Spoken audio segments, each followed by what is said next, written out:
Brett Rumford has predicted that the player who can best overcome the mental tricks posed by Royal Perth will be the one to win this year's Nexus Risk TSA Group 1 Open.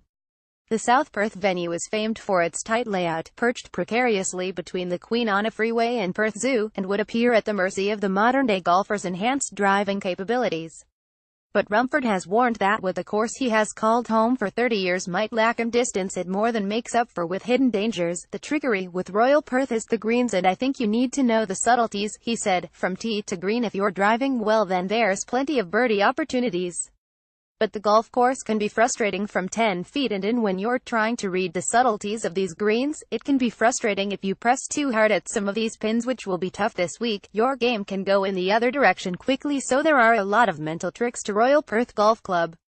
I'm sure we'll have to utilize all of them this week. The 40-year-old admitted it would be special to win on his home course this week and complete a rare double after he won the inaugural ISPS Handa World Super 6 Perth at Lake Karinia earlier this year. It would be really special.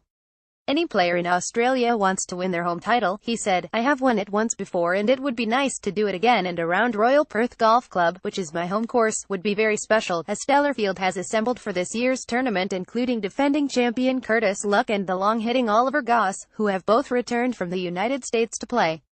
Goss was champion when the tournament was previously played at Royal Perth 5 years ago, when he narrowly pipped Rumford as a teenage amateur, while the start list is further strengthened by the likes of Jared Felton, 2016 U.S. Junior Amateur Champion Minwoo Lee, and Hannah Green, who will take on the men after recently earning her LPGA Tour card in the U.S. It's going to be a strong field this week, Rumford said. We've got Oliver Goss coming back from America and Curtis Luck as well, and Minwoo Lee. Then of course you've got Hannah Green as well, who is a West Australian sensation. I played with Minjee Lee at the WA Open in 2012 and she was just coming through as a professional and she's gone on to amazing things, so hopefully for Hannah this can be her stepping stone to some really good things this year as well as next year. Rumford arrived back in Perth in the early hours of Tuesday morning after jetting in straight from the Italian Open in Milan.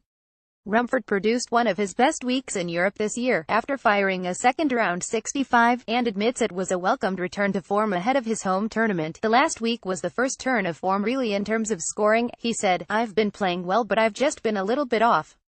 I'm not too sure why my scoring hasn't been as consistent as I would have liked. I've been missing cuts by 1 or 2 strokes. The last week was a good week. It was a step in the right direction and I'll be working much harder this week and trying to fine-tune a few things.